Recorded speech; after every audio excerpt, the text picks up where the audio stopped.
La barraca de Vicente Blasco Ibáñez. Capítulo 1. Desperezábase la inmensa vega bajo el resplandor azulado del amanecer, ancha faja de luz que asomaba por la parte del mar. Los últimos ruiseñores, cansados de animar con sus trinos aquella noche de otoño que por lo tibio de su ambiente parecía de primavera, lanzaban el gorjeo final como si les hiriera la luz del alba con sus reflejos de acero.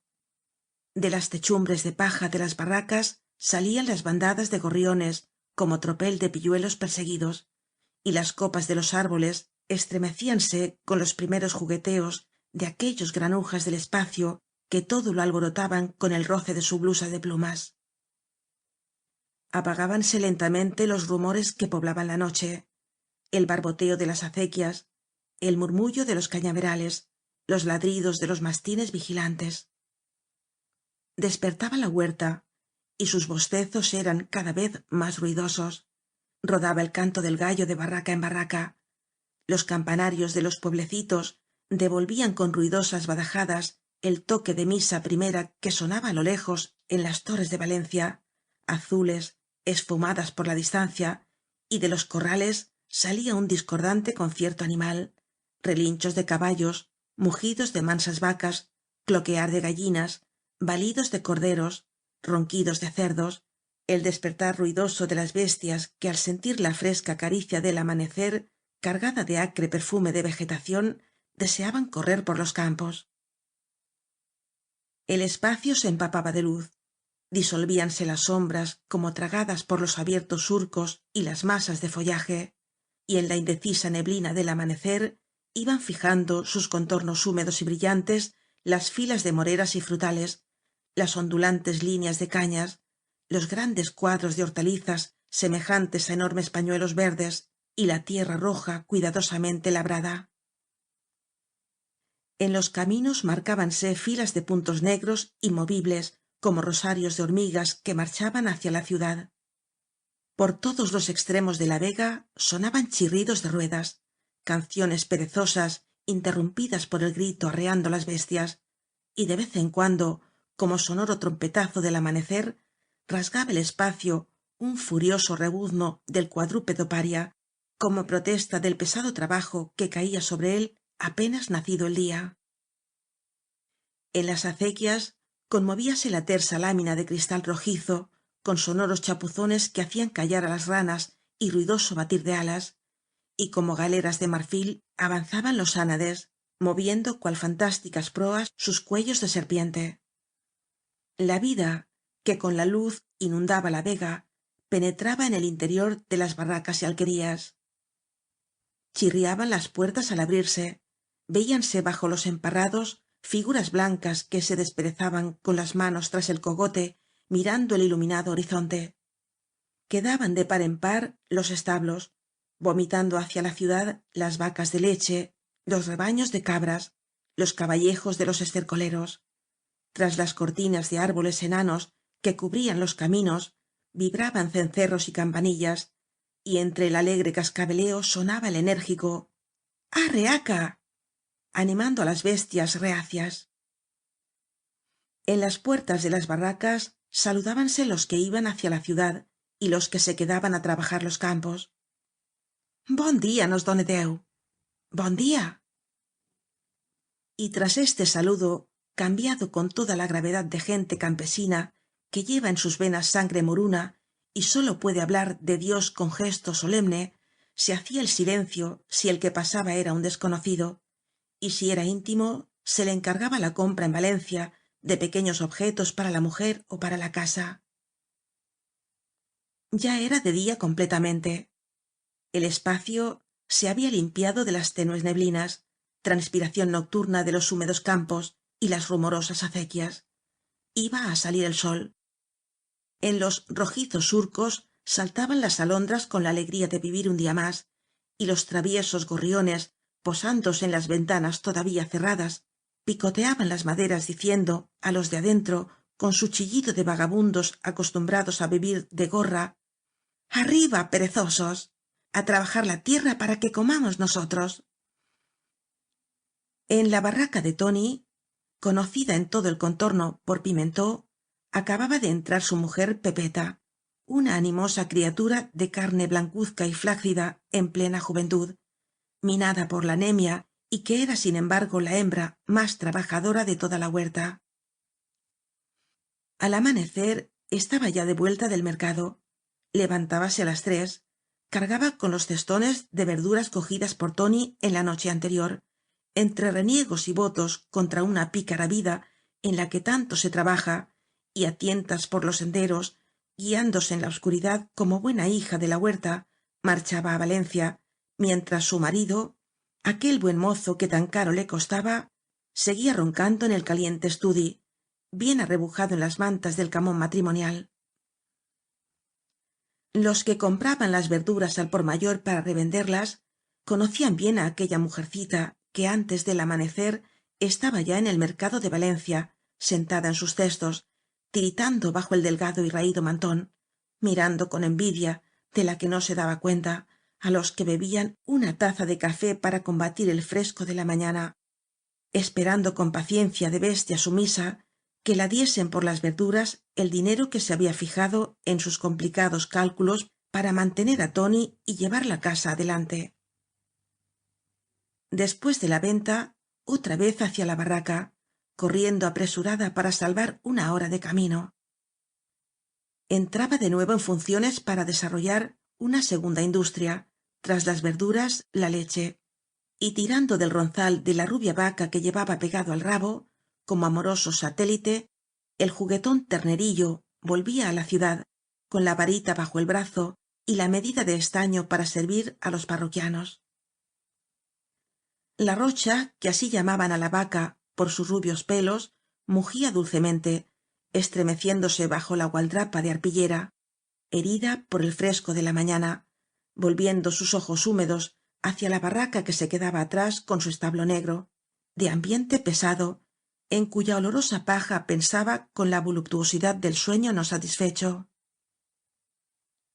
Pepeta la arreaba con la vara, se hacía tarde, se quejarían los parroquianos, y la vaca y el ternerillo trotaban por el centro del camino de Alboraya, hondo, fangoso, surcado de profundas carrileras. Por los altos ribazos, con un brazo en la cesta y el otro balanceante, pasaban los interminables cordones de cigarreras é hilanderas de seda, toda la virginidad de la huerta que iba á las fábricas, dejando con el revoloteo de sus faldas una estela de castidad ruda y áspera. Esparcíase por los campos la bendición de Dios. Tras los árboles y casas que cerraban el horizonte, asomaba el sol como enorme oblea roja, lanzando horizontales agujas de oro que obligaban á cubrirse los ojos.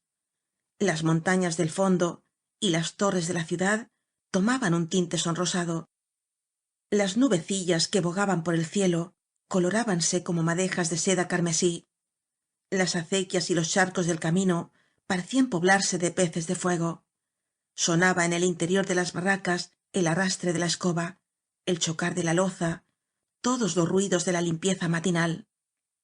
Las mujeres agachábanse en los ribazos teniendo al lado el cesto de la ropa para lavar. Saltaban en las sendas los pardos conejos con su sonrisa marrullera, enseñando al huir las rosadas posaderas partidas por el rabo de botón, y sobre los montones de rubio estiércol el gallo rodeado de sus mansas odaliscas lanzaba un grito de sultán irritado, con el ojo ardiente y rojo de rabia. Pepeta, insensible á aquel despertar que presenciaba todos los días, continuaba su marcha, cada vez con más prisa, el estómago vacío, las piernas doloridas y con las pobres ropas interiores impregnadas de un sudor de debilidad propio de su sangre blanca y delgada, que á lo mejor escapábase durante semanas enteras, contraviniendo las reglas de la naturaleza. La avalancha de gente laboriosa que entraba en Valencia llenaba los puentes. Pepeta pasó por entre los obreros de los arrabales que llegaban con el saquito del almuerzo al cuello, se detuvo en el fielato de consumos para tomar su resguardo, unas cuantas monedas que todos los días le llegaban al alma, y se metió por las desiertas calles que animaba el cencerro de la rocha con monótona melodía bucólica, haciendo soñar á los adormecidos burgueses con verdes prados y escenas idílicas de pastores. pepeta tenía sus parroquianos en toda la ciudad. Era su marcha una enrevesada peregrinación por las calles, deteniéndose ante las cerradas puertas, un aldabonazo aquí, tres y repique más allá, y siempre á continuación el grito estridente agudo que parecía imposible saliera de su pobre y raso pecho. layet. Y jarro en mano bajaba la criada desgreñada, en chancleta y con los ojos hinchados, á recibir la leche, ó la vieja portera todavía con la mantilla que se puso para ir á misa.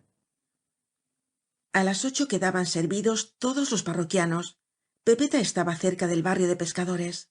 También allí encontraba despacho, y la pobre labradora penetró valerosamente en los sucios callejones que parecían muertos á aquella hora. Siempre al entrar sentía cierto desasosiego, una repugnancia instintiva de estómago delicado, pero su espíritu de mujer honrada y enferma sabía sobreponerse y continuaba adelante con cierta altivez satisfecha, con el orgullo de la hembra casta, consolándose al ver que ella, débil y agobiada por la miseria, aún era superior á otras. De las cerradas y silenciosas casas salía el hálito de la crápula barata, ruidosa y sin disfraz, un olor de carne adobada y putrefacta, de vino y de sudor, y por las rendijas de las puertas parecía escapar la respiración entrecortada y brutal del sueño aplastante, después de una noche de caricias de fiera y caprichos amorosos de borracho. pepeta oyó que la llamaban. En la puerta de una escalerilla le hacía señas una buena moza, despechugada, fea, sin otro encanto que el de una juventud próxima á desaparecer. Los ojos húmedos, el moño torcido y en las mejillas manchas del colorete de la noche anterior, una caricatura, un clown del vicio. La labradora, apretando los labios con un mohín de orgullo y desdén para que las distancias quedasen bien marcadas, comenzó á ordeñar las ubres de la rocha dentro del jarro que le presentaba la moza. Esta no quitaba la vista de la labradora. pepeta, dijo con acento indeciso, como si no tuviera la certeza que era ella misma. pepeta levantó su cabeza.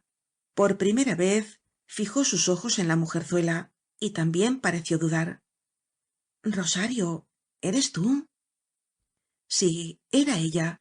Lo afirmaba con tristes movimientos de cabeza, y pepeta inmediatamente manifestó su extrañeza. ella allí, hija de unos padres tan honrados. qué vergüenza, señor. La ramera, por costumbre del oficio, intentó acoger con cínica sonrisa, con la expresión del que está en el secreto de la vida y no cree en nada, aquellas exclamaciones de la escandalizada labradora.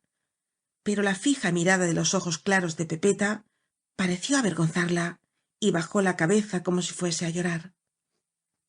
No, ella no era mala. Había trabajado en las fábricas, había sido criada, pero al fin sus hermanas le dieron el ejemplo cansadas de sufrir hambre, y allí estaba recibiendo unas veces cariños y otras bofetadas, hasta que reventase para siempre. Era natural.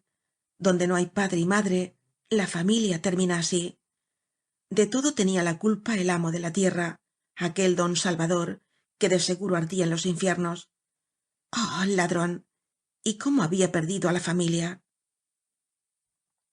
pepeta olvidó su actitud fría y reservada para unirse á la indignación de la muchacha. verdad, todo verdad. Aquel tío avaro tenía la culpa. La huerta entera lo sabía. válgame Dios, y cómo se pierde una familia. Tan bueno que era el pobre tío barret. Si levantara la cabeza y viese á sus hijas. Ya sabían allá que el pobre padre había muerto en ceuta hacía 2 años, y en cuanto á la madre, la infeliz vieja había acabado de padecer en una cama del hospital. Las vueltas que da el mundo en 10 años. ¿Quién les hubiera dicho á ella y sus hermanas que estaban en su casa como reinas que acabarían de tal modo? señor, señor, libradnos de una mala persona. rosario se animaba con la conversación. Parecía rejuvenecerse ante aquella amiga de la niñez.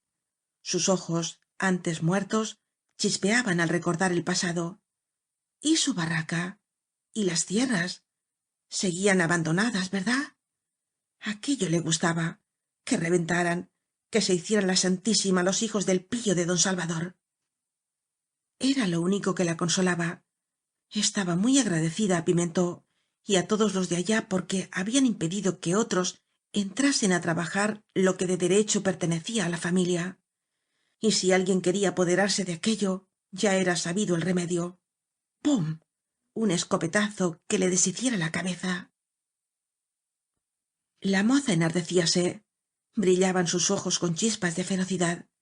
Resucitaba dentro de la ramera, pasiva bestia acostumbrada a los golpes, la hija de la huerta, que desde que nace ve la escopeta colgada tras la puerta y en los días de fiesta aspira con delicia el humo de la pólvora. Después de hablar del triste pasado, la despierta curiosidad de Rosario fué preguntando por todos los de allá y acabó por fijarse en Pepeta. Pobrecita, bien se veía que no era feliz. Joven aún, sólo revelaban su edad aquellos ojazos claros de virgen, inocentes y tímidos. El cuerpo un puro esqueleto, y en el pelo rubio, de un color de mazorca tierna, aparecían ya las canas a puñados antes de los 30 años. ¡Qué vida le daba Pimentó! Siempre tan borracho y huyendo del trabajo. Ella se lo había buscado casándose contra los consejos de todo el mundo. Buen mozo, eso sí. Le temblaban todos en la taberna, de copa todos los domingos por la tarde, cuando jugaba al truc con los más guapos de la huerta. Pero en casa debía ser un marido insufrible. Aunque bien mirado, todos los hombres eran iguales. Sí lo sabría ella. Unos perros que no valían la pena de mirarlos. Hija, y qué desmejorada estaba la pobre Pepeta. Un vozarrón de marimacho bajó como un trueno por el hueco de la escalerilla. Elisa, sube pronto la leche, el señor está esperando. Rosario comenzó a reir como una loca. Ahora se llamaba Elisa. ¿No lo sabía? Era exigencia del oficio cambiar el nombre, así como hablar con acento andaluz. Y remedaba con burda gracia la voz del marimacho de arriba. Pero a pesar de su regocijo, tuvo prisa en retirarse. Temía a los de arriba. El vozarrón o el señor de la leche podían darla algo por la tardanza. Y subió veloz por la escalerilla, después de recomendar mucho a Pepeta que pasase alguna vez por allí para recordar las cosas de la huerta.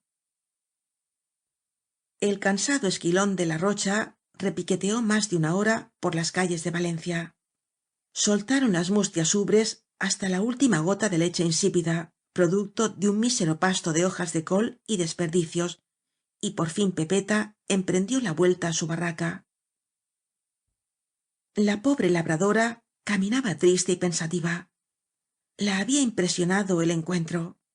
Recordaba como si hubiera sido en el día anterior la espantosa tragedia que se tragó al tío Barret con toda su familia. Desde entonces, los campos que hacía más de 100 años trabajaban los ascendientes del pobre labrador estaban abandonados á la orilla del camino, su barraca deshabitada, sin una mano misericordiosa que echase un remiendo á la cubierta, ni un puñado de barro á las grietas de las paredes, se iba hundiendo lentamente. 10 años de continuo tránsito junto á aquella ruina bastaban para que la gente no se fijase ya en ella. La misma Pepeta hacía tiempo que no había parado su atención en la vieja barraca. Esta sólo interesaba á los muchachos, que heredando el odio de sus padres, se metían por entre las ortigas de los campos abandonados para acribillar á pedradas la abandonada vivienda, abriendo anchas brechas en la cerrada puerta ó para cegar con tierra y pedruscos el pozo que se abría bajo la vetusta parra. Pero aquella mañana Pepeta, influida por su reciente encuentro, se fijó en la ruina y hasta se detuvo en el camino para verla mejor. Los campos del tío Barret, ó más bien dicho, del judío don Salvador y sus descomulgados herederos, eran un oasis de miseria y abandono en medio de la huerta tan fecunda, trabajada y sonriente. 10 años de abandono habían endurecido la tierra, haciendo brotar de sus infecundas entrañas todas las plantas parásitas, todos los abrojos que Dios ha criado para castigo del labrador. Una selva enana, enmarañada y deforme, se extendía sobre aquellos campos, con un oleaje de extraños tonos verdes, matizado aquí y allá por flores misteriosas y raras, de esas que sólo surgen de las ruinas y los cementerios. En las frondosidades de aquella selva, alentados por la seguridad de la guarida, crecían y se multiplicaban toda suerte de bichos asquerosos, derramándose en los campos vecinos, lagartos verdes de lomo rugoso, enormes escarabajos con caparazón de metálico reflejo, arañas de patas cortas y vellosas, y hasta culebras que se corrían á las acequias inmediatas. Allí vivían en el centro de la hermosa y cuidada vega, formando estado aparte, devorándose unos á otros, y aunque causaban algún daño á los labradores, los respetaban hasta con cierta veneración, pues las 7 plagas de Egipto parecían poca cosa á los de la huerta para arrojarlas sobre aquellos terrones malditos. Las tierras del tío barret no habían de ser nunca para los hombres, que anidasen pues en ellas los bicharracos asquerosos y cuantos más mejor. En el centro de estos campos de desolación, que se destacaban sobre la hermosa vega como una mancha de mugre en un manto regio de verde terciopelo, alzábase la barraca, o más bien dicho, caía con su montera de paja despanzurrada, enseñando por las aberturas que agujerearon el viento y la lluvia el carcomido costillaje de madera. Las paredes arañadas por las aguas mostraban los adobes de barro, sin más que algunas ligerísimas manchas blancas que delataban el antiguo enjabelgado. La puerta estaba rota por abajo, roída por las ratas, con grietas que la cortaban de un extremo á otro. Las 2 ó 3 ventanillas, completamente abiertas y martirizadas por los vendavales, pendían de un solo gozne é iban á caer de un momento á otro apenas soplase una buena ventolera. Aquella ruina apenaba el ánimo, oprimía el corazón. Parecía que del casuco abandonado iban á salir fantasmas apenas cerrase la noche, que de su interior partían gritos de personas asesinadas, que toda aquella maleza era un sudario que ocultaba centenares de trágicos cadáveres.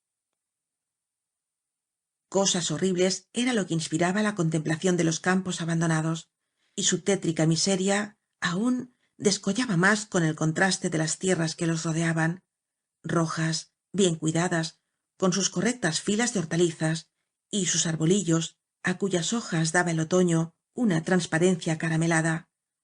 Hasta los pájaros huían de aquellos campos de muerte, tal vez por temor á los animaluchos que rebullían bajo la maleza ó por husmear el hálito de la desgracia. Sobre la rota techumbre de paja, si algo se veía revolotear, eran alas negras y traidoras, plumajes fúnebres que al agitarse hacían enmudecer los árboles cargados de gozosos aleteos y juguetones piídos, quedando silenciosa la huerta como si no hubiese gorriones en media legua á la redonda. Pepeta iba á seguir adelante, hacia su blanca barraca que asomaba entre los árboles algunos campos más allá, pero hubo de permanecer inmóvil en el alto borde del camino para que pasase antes un carro cargado que avanzaba dando tumbos y parecía venir de la ciudad. Su curiosidad femenil se excitó al fijarse en él. Era un pobre carro de labranza tirado por un rocín viejo y huesudo, al que ayudaba en los baches difíciles un hombre alto que marchaba junto á él animándole con gritos y chasquidos de tralla. Vestía de labrador, pero el modo de llevar el pañuelo anudado á la cabeza, sus pantalones de pana y otros detalles de su traje delataban que no era de la huerta, donde el adorno personal ha ido poco á poco contaminándose del gusto de la ciudad. Era labrador de algún pueblo lejano, tal vez venía del riñón de la provincia. Sobre el carro amontonábanse formando pirámide hasta más arriba de los varales toda clase de objetos domésticos. Era la emigración de una familia entera. Tísicos colchones, jergones rellenos de escandalosa hoja de maíz, sillas de esparto, sartenes, calderas, platos, cestas, verdes banquillos de cama. Todo eso se amontonaba sobre el carro, sucio, gastado, miserable, oliendo a hambre, a fuga desesperada, como si la desgracia marchase tras la familia pisándola los talones. Y en la cumbre de este revoltijo veíanse tres niños abrazados que contemplaban los campos con los ojos muy abiertos, como exploradores que visitan un país por vez primera. A pie y tras el carro, como vigilando por si algo caía de éste, marchaban una mujer y una muchacha alta, delgada, esbelta, que parecía hija de aquélla. Al otro lado del rocín, ayudando cuando el carro se detenía en un mal paso, iba un muchacho de unos 11 años. Su exterior grave delataba al niño que, acostumbrado á luchar con la miseria, es hombre á la edad en que otros juegan. Un perrillo sucio y jadeante cerraba la marcha. Pepeta, apoyada en el lomo de su vaca, les veía avanzar, poseída cada vez de mayor curiosidad. ¿A dónde iría la pobre gente? El camino aquel, afluente al de Alboraya, no iba á ninguna parte. Se extinguía á lo lejos como agotado por las bifurcaciones innumerables de sendas y caminitos que daban entrada á las barracas. Pero su curiosidad tuvo un final inesperado. ¡Virgen Santísima! El carro se salía del camino, atravesaba el ruinoso puentecillo de troncos y tierra que daba acceso á las tierras malditas, y se metía por los campos del tío Barret, aplastando con sus ruedas la maleza respetada. La familia seguía detrás, manifestando con gestos y confusas palabras la impresión que la causaba tanta miseria, pero en línea recta hacia la destrozada barraca, como quien toma posesión de lo que es suyo. Pepeta no quiso ver más. Ahora sí que corrió de veras hacia su barraca. Hasta para llegar antes abandonó la vaca y al ternerillo, que siguieron su marcha tranquilamente, como quien no se preocupa de las cosas humanas y tiene el establo seguro. Pimentó estaba tendido á un lado de su barraca, fumando perezosamente, con la vista fija en tres varitas untadas con liga, puestas al sol y en torno de las cuales revoloteaban algunos pájaros. Aquella ocupación era de señor. Al ver llegar á su mujer, con los ojos asombrados y el pobre pecho jadeante, Pimentó mudó de postura para escuchar mejor, recomendándola que no se aproximase á las varitas. Vamos á ver, ¿qué era aquello? ¿Le habían robado la vaca? Pepeta, con la emoción y el cansancio, apenas podía decir dos palabras seguidas. Las tierras de Barret, una familia entera. Iban á trabajar, á vivir en la barraca. Ella lo había visto. Pimentó, cazador con liga, enemigo del trabajo y terror de la contornada, no pudo conservar su gravedad impasible de gran señor ante tan inesperada noticia. Recontra cordóns. De un salto puso recta su pesada y musculosa humanidad y echó á correr sin aguardar más explicaciones. Su mujer vió cómo corría campo traviesa hasta un cañar inmediato á las tierras malditas. Allí se arrodilló, se echó sobre el vientre para espiar por entre las cañas como un beduino al acecho, y pasados algunos minutos volvió á correr, perdiéndose en aquel dédalo de sendas, cada una de las cuales conducía á una barraca, á un campo donde se encorvaban los hombres haciendo brillar en el espacio el azadón como un relámpago de acero. La huerta seguía risueña y rumorosa, impregnada de luz y de susurros, aletargada bajo la cascada de oro del sol de la mañana. Pero á lo lejos sonaban gritos y llamamientos. La noticia se transmitía á grito pelado de un campo á otro campo, y un estremecimiento de alarma, de extrañeza, de indignación, corría por toda la vega como si no hubieran transcurrido los siglos y circulara el aviso de que en la playa acababa de aparecer una galera argelina buscando cargamento de carne blanca. Capítulo 1.